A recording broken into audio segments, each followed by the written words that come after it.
pyszny makaron z warzywami.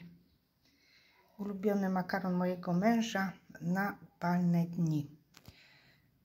Ja tutaj, kochani, ugotowałam taki oto makaron. Już Wam pokazuję. Po włosku się nazywa ditalini. I ja już Wam pokazuję, jaki on jest tutaj. O, taki drobny. Taki makaron dostaniecie też w swoim kraju, z jakiego mnie oglądacie, bo nie wiem, czy mnie oglądacie tylko z Polski, czy z innych krajów. Należy ugotować taki makaron al dente, czyli na półtwardo, w posolonej wodzie. Później odcydzamy, studzimy w zimnej wodzie, odcydzamy, no i wrzucamy do takiej dużej miski. Następnie przygotować sobie warzywa. Ja ugotowałam 2 marchewki pokrojone tak w takie kawałki i ugotowałam też cukinię. Jak się marchewka już prawie ugotowała, to pod koniec wrzuciłam 1 cukinię, też pokrojoną w taką właśnie grubszą kostkę. No i odcedziłam też tą cukinię z marchewką, ostudziłam w zimnej wodzie, wrzuciłam do przygotowanego makaronu.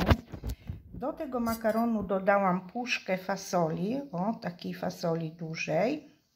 Dodałam też 1 czerwoną paprykę pokrojoną w drobną taką, taką bardzo drobną kostkę, w taką właśnie.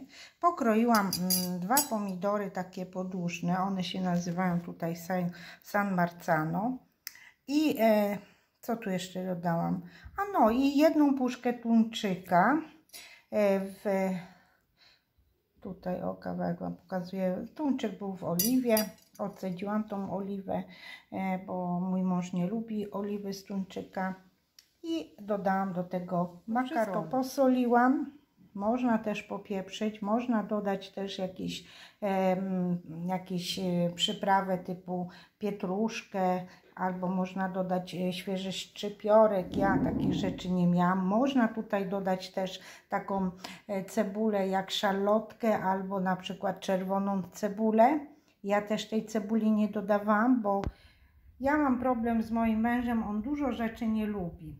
No dobra, ale Wy jak macie, to możecie dodać. I teraz to wszystko zamieszać, wyłożyć na talerz. Ja tutaj sobie wyłożę troszeczkę na mój talerz, bo tu już stoi mój talerz na stole. I jeść. Najlepiej byłoby to przygotować wcześniej, żeby wszystko przeszło smakami i jeść. Ja to przygotowałam teraz. U nas jest bardzo gorąco w Rzymie. Dzisiaj jest, który to dzisiaj jest? Dzisiaj jest chyba 20, jak się nie mylę. Tak. Dzisiaj jest 20 sierpień 2024 rok. W Rzymie temperatura 28 stopni. Powiem Wam, że jest to bardzo pyszne. W te wakacje zrobiłam pierwszy raz taką sałatkę makaronową. Wczoraj robiłam sałatkę makaronową, ale z tortellini, z majonezem, sałatą i tak dalej. A dzisiaj taką zrobiłam. Pycha, róbcie. Dziękuję, że jesteście. Zostawiajcie ślad po sobie w formie jakiegoś komentarza. Nawet jak Wam się nie chce pisać, to zostawcie emotinkę, jakąś buziaczkę. Zostawcie też łapkę w górę, bo to wszystko jest potrzebne do promowania tego filmu przez algorytm YouTube'a. Życzę Wam wszystkiego dobrego i widzimy się na jakimś filmie. Ja Wam dałam przedwczoraj chyba film o lodach z syropu, nie z syropu, tylko z soku miętowego, świeżej mięty, i przekierowuję Was na mój kanał Perfect Recept, więc zaglądajcie tam. Tam mam bardzo dużo fajnych przepisów na lody. Wszystkie te przepisy są w języku polskim też. Pa!